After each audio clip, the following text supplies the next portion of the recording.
Welcome back to the Save Our Sleep podcast, episode number 14 with Tizzie Hall and Zoe Starr. Tizzie, how are you today? You just took that out of my head. Oh, I just sat here thinking, we never say this is Tizzie Hall and I know, Zoe Starr. Isn't that funny? Oh, I thought it last week, yeah. I was just sitting here thinking, honestly, I was just thinking, Zoe always starts, and if I started, I'd say, welcome to the Save Our Sleep podcast with Tizzie Hall and co-host Zoe Starr. Yeah. Episode 14, I would like to talk about vomiting. And my reason for talking about vomiting is lots of parents contact me because they have tried to teach their older baby how to sleep and they've done something called control crying. Now, we did discuss control crying back in one of the other series, but I can't remember putting it in the notes. So I'm not sure where we discussed it. But the difference with my settling technique and control crying, there's a couple of differences. I believe when you put a child into their cot at sleep time, when you're teaching them to sleep, when they don't know how to self-settle, they will yell, I don't want to go to sleep. Don't leave me in here. Mom, I don't want to go to sleep. I'm not going to sleep. Don't leave me in here.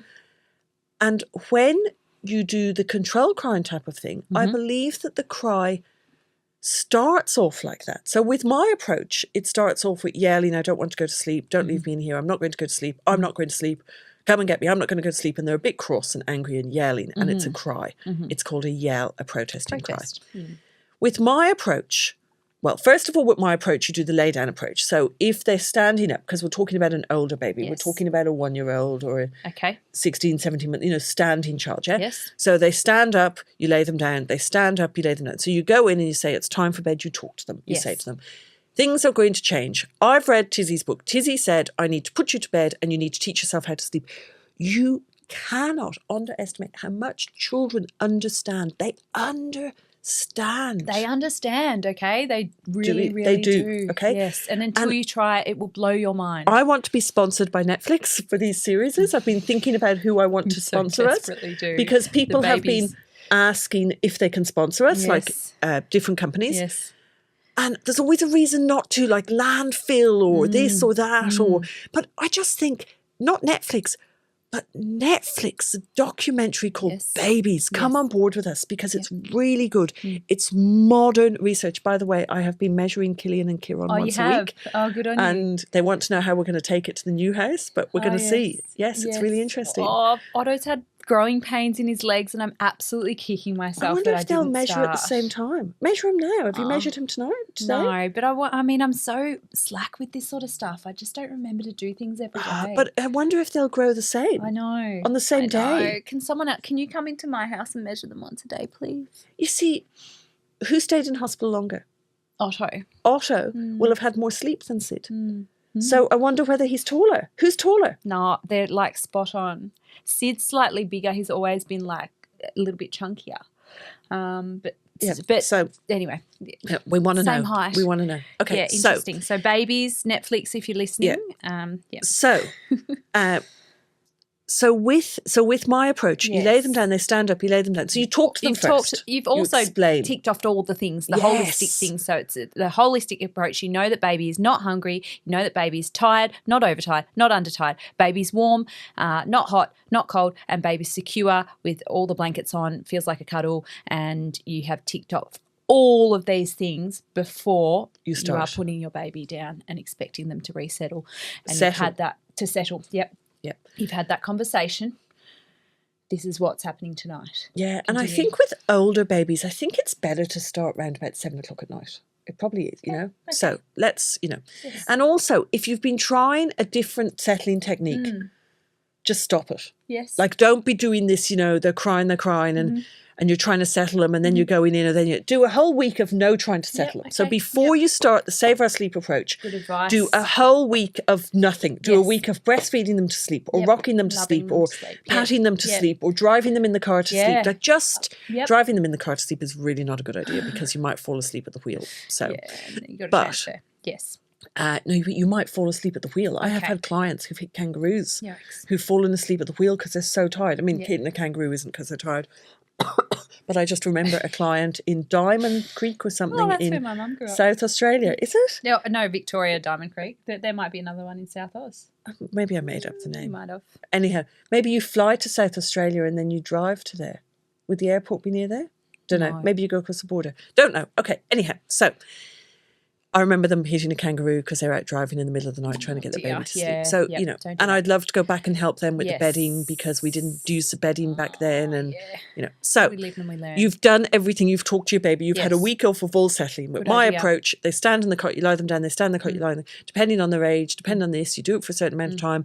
Then you walk out and you stay out until it's time in the book that we've said to stay out passes, or until you cannot physically stay out any longer, and then you go in and you stay in there with them until they are asleep, and you follow the information in the book step by step. That's my approach. The other approach, which is control crying, is where people say, leave them for 5 minutes, go in and say, I love you. When you go in, they're doing the I want cry, the yelling, the protest cry. Then when you come in, they're like, Mummy, Mummy, Mummy, Daddy, Daddy. Then when you turn around and walk out, you break their heart. When you break their heart, the cry changes to an emotional cry. When a baby cries emotionally, they get hot. When a baby has cried and cried and cried emotionally, when a baby gets a really high temperature, they vomit. It cools their body temperature down. When a baby cries emotionally, they get really, really hot and they vomit. Okay. Now, people often say to me, why do you tell people what to do when the kid vomits? Like, why do you tell? Because I say to people, there's a section in the book, and I say to people in this section in the book, make the room vomit proof, etc. And we'll talk about that in a minute. But people say to me, why, Tizzie? Like, you get bad rap for saying, okay, so what should I do? Should I say to these people, this is a question to you, Zoe. So when somebody contacts me and says, Tizzie, I've been told that you might be able to help me. I have a baby who's 14 months. Every time I put them in their cot, they cry and cry for a few minutes and then they vomit. And I can't teach them how to sleep. And then I talk to these parents and I find out that they have done controlled crying and the vomiting is from the emotional cry. Should I say to these parents, hard luck, you've done controlled crying. Controlled crying emotionally damages. Not always. There will be parents out there who've done controlled crying, and I'm not having a go at you. I'm just saying in my terms, I don't think it's the perfect thing to say. Do I say hard luck? You've done controlled crying. You've caused emotional stress to your baby and to you alike. Now your baby vomits. Your problem. See you later. Is that how we should handle it? Absolutely not. So we should offer a solution. Yes. And this is, this is such a touchy subject. And for me, I've really struggled with it through my times of knowing you and using your approach and talking to other mums. And when it gets brought up, and it gets screenshot. Interesting. Yes, it does. And so many times I've thought, let's just take that out of the book. That would be so much easier if that paragraph or little tip or, that bit wasn't in the book. Why is it in the book? And I thought she should just wipe it from the book. And then I think years ago you said the same thing. What am I supposed to do? Turn these people away and say bad luck? And I thought, and then it just made me realise how brave you were to approach that and to keep that in your book. But if that wasn't in the book, right, what would they then screenshot? That's right. Like, it's like every time someone says, Tizzie Hall's approach, and it comes back to the uninformed. It's like they've not read the book. And I look at it from people's point of views, Imagine if The Age did a newspaper article on me a few years ago. It was really interesting, right? So The Age did this massive 2-page spread, like the big old-fashioned Age, the big paper, And people who were diehard Tizzie fans, who loved me, who absolutely loved Tizzie, they hated the article. They thought it was not nice. It was really anti-Save Our Sleep, and they really didn't like it. And the people who didn't like Tizzie Hall were anti-Tizzie Hall, Yes. They hated the article because they thought it made me look really good. Okay. And then that's the people who'd interesting. never heard of Tizzie Hall Yes. came to get support and help because they really liked the article. Okay, It was really interesting. interesting. Yes. And I didn't like the article because it said that I looked like I was an Irish person lifted straight out. I was a very big or large Mm-hmm. Irish person lifted straight out of A pub or something? Is that right? out of a Something James Joyce, looked like it's come straight out of a James Joyce novel or something. Okay, I don't know. And it really offended me. And then Right. it said in the article, so then they interviewed people who were past clients. Okay. And then it said in the article that I'd sat in a restaurant and told Dara was telling Dara about my ectopic pregnancy. Yes. But my ectopic pregnancy, where I lost my tube, Yes. happened on pregnancy like number 3, and Dara was like pregnancy 13. So it was very fictional, this article, and it was Okay. very wrong. Right. And but So the it worst, wasn't an interview on you. It was they just interviewed an other article people about you. me. Yep. Okay. They did interview me Right. as well, but it Okay, was just but very they- strange, yeah, the right. article. And Okay. then, and it said that I used a different name, and it gave different names, and it said that there was a different name on my driving licence, which isn't true. Okay. Like, it was a bit odd. Right. Interesting. Anyway, and then I got on an airplane, and I was in the airplane sitting at the front, and the cabin crew guy, male guy, Yes. very jolly guy, came in. He went, "I recognise you. You're Tizzie Hall from the James Joyce novel." And he goes, "Oh, you're much thinner than I imagined." So he Really too painted a picture. had thought, yeah, Right. it was very, anyhow. Tizzie Hall, what's the connection So- between this article and Yeah, so- vomiting? Well, because people, Yeah. I was saying in the article, and Yeah. it is in the article, Yeah. that if I asked the lady who wrote the article when she was interviewing maternal health nurses Yeah. about the article, and she interviewed a couple of maternal health nurses, and they were anti-Tizzie Hall. And I asked, and it was really interesting because I think in the article they gave the whole opinion, and then she asked them, "Now, have you read the book?" Because I Yes. asked her to ask them this. Great. Or have you read about the book Yes. on the internet? Yes. And they'd read about the book. Yeah. And it was really interesting because if I read about Yeah. the book, You would probably I have would some not opinions like too. it because Yeah. it says in the book, Mm.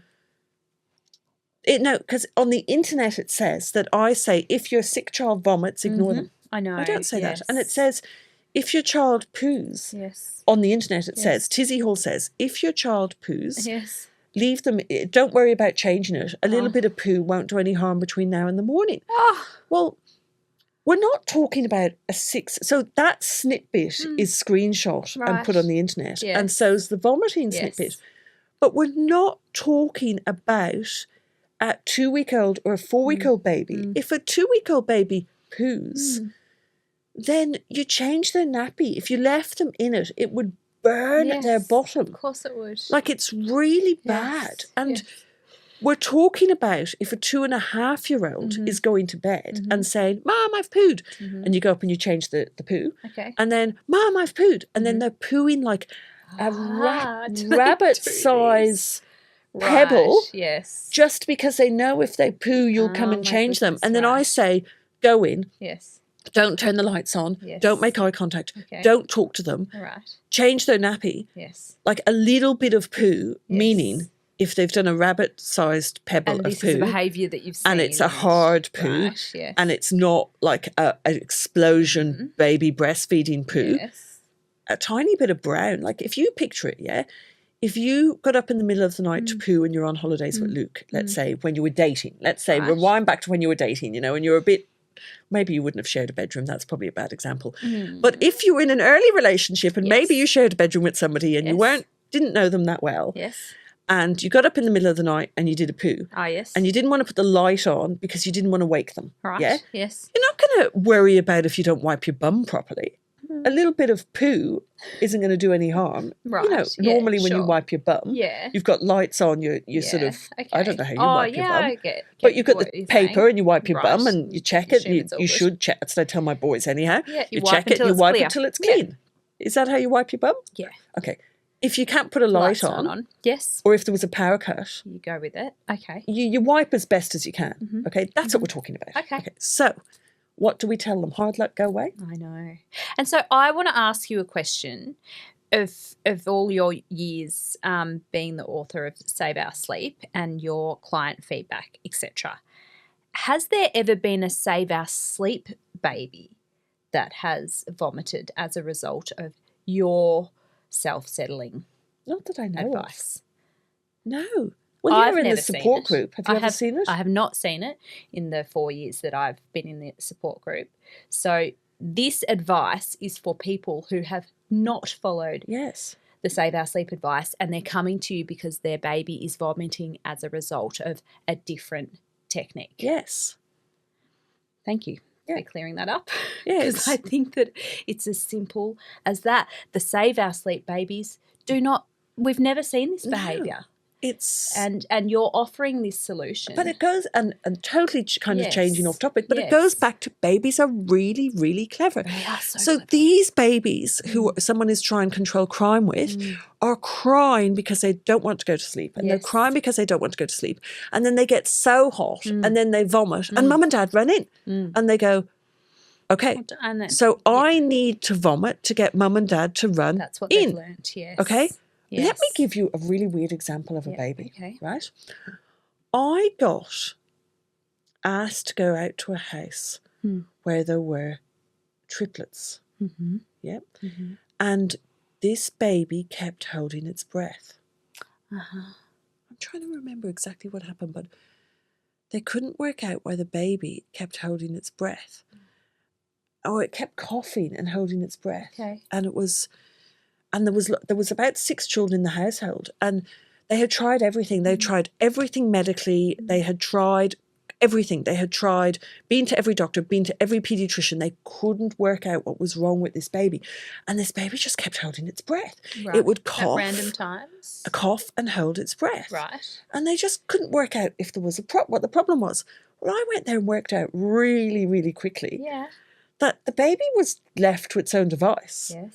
Like it was number 6, or maybe it was number 5, you know. Yeah, sure. And if it coughed and held its breath, mum ran over. So it would go, and mum would run over and pick it up. To alert mum. So the baby learned at like about 6 months old, if I want a cuddle, I need to cough and hold my breath. Yes. And it was really bizarre. It was like the action is coughing and holding my breath. The result is mum picks me up really quickly and gives me a cuddle.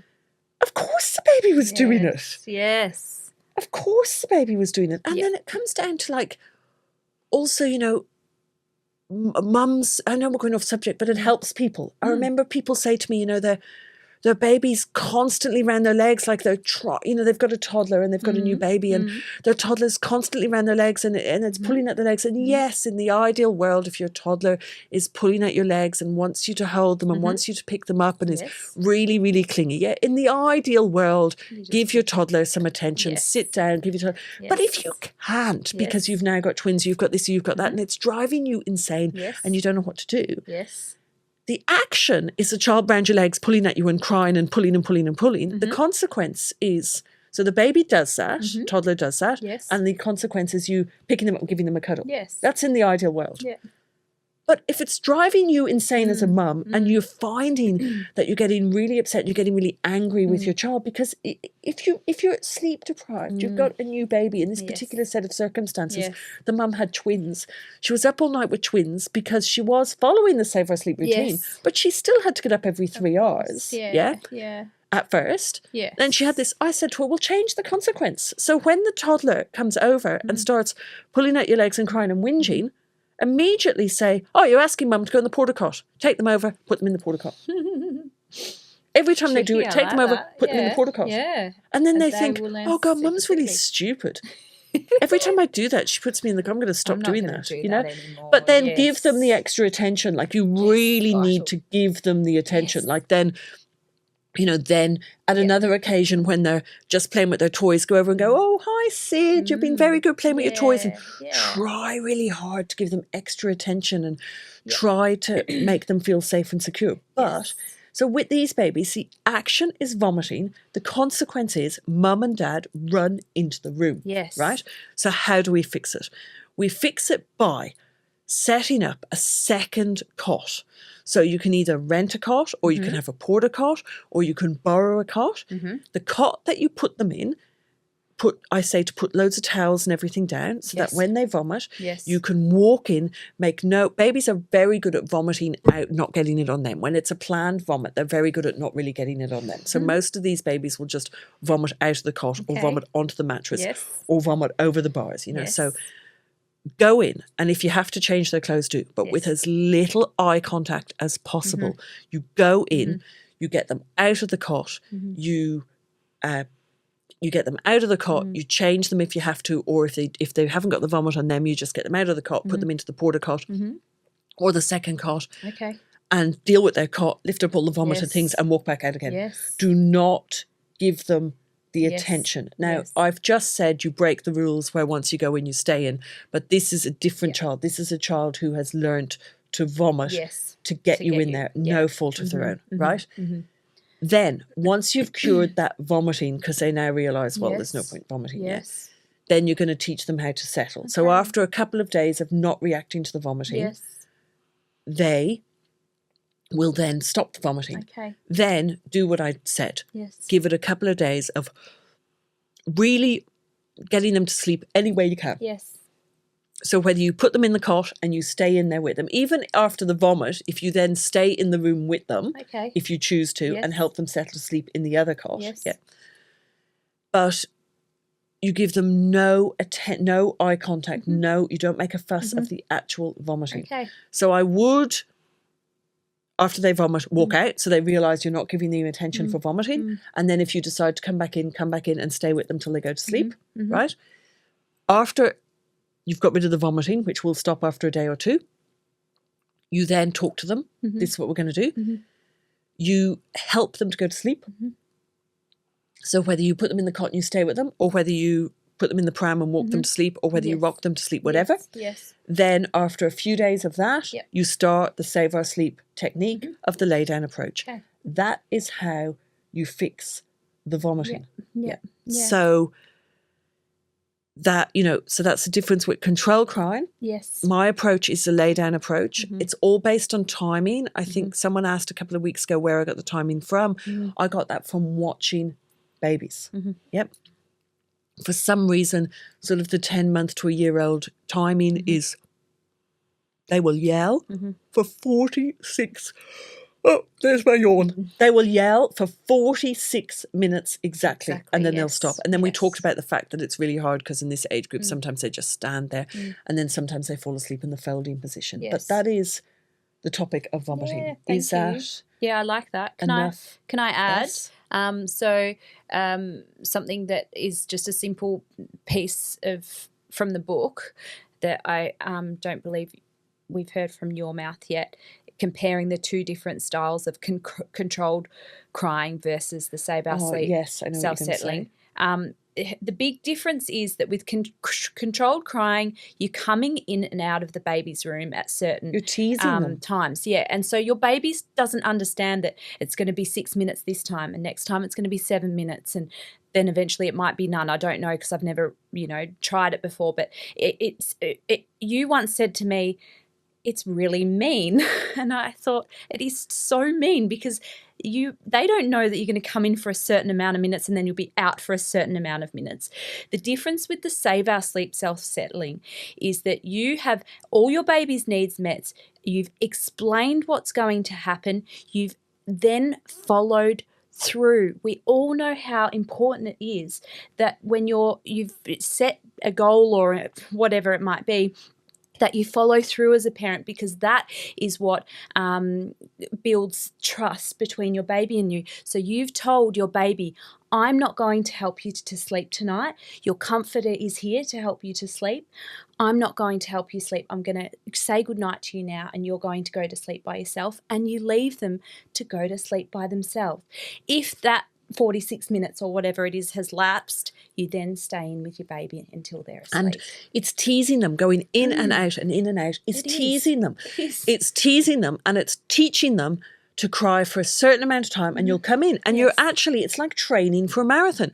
cry for 6 minutes, I'll come in. Then you go out for 8 minutes. Then you go out for 10 minutes. Then you go out for what you're actually doing is teaching them to cry for longer amounts of time. And you'll come in. You are teaching them. And they're in their cot thinking, oh, how long have I got to cry for mum? Oh, if I cry long enough, she'll come in, you know? Yes. And then what was the other thing I was going to say? Oh, and the main difference is you can see the difference between my settling approach and control crying, because with control crying, when the baby eventually falls asleep, they go they're sobbing and they're sobbing and there's tears and there's snot and they're hot and they're sweating and they're sobbing and they're properly crying. And when they go asleep from the lay down approach, they eventually stop yelling, go quiet, and they fall asleep from a calm state. So they go to sleep from calm, as the control crying baby goes asleep from distressed, exhaustion, sobbing, emotional. And the people where control crying has worked for them, it's often the same thing. You talk to them at great detail and and they go, oh, I did control crying. Oh yeah, I did it, cry it out. And cry it out also isn't, I don't like. And people say that Save Our Sleep's cry it out, which I don't think it is. But you talk to these people and they, you know, they say, oh yeah, but then I just worked out that if I just stayed out of the room, they went to sleep anyhow. So then they changed approach that's what worked. And why is Save Our Sleep not cry it out? Because cry it out is where you say, I'm putting my baby into bed for a set amount of time. It doesn't matter how much they yell for. I'm going to let them go asleep. We don't do that. We do, as you said, a checklist. Is every need met? Are they not on stage 2 infant formula? Are they not on probiotics? Are you feeding them the right texture of food? Are they having the right foods at the right times? Milk is the most important food until a year old. You tick all of those boxes and then you do the lay down approach and then one other thing which we should probably touch on with a younger baby is why people say don't pat your baby to sleep because then that becomes a sleep aid. So why does the lay down approach not become a sleep aid? And why does going in and patting them not become a sleep aid? Because children are very, very clever and they very soon realise that, look, I may as well just go to sleep when I get put in the cot because mum's going to stay out and then she's going to come in, she's going to put me to sleep. So I'm not going to get any attention when she comes in. So I'm just going to go to sleep. And they eventually start settling before that protest time is up. Great.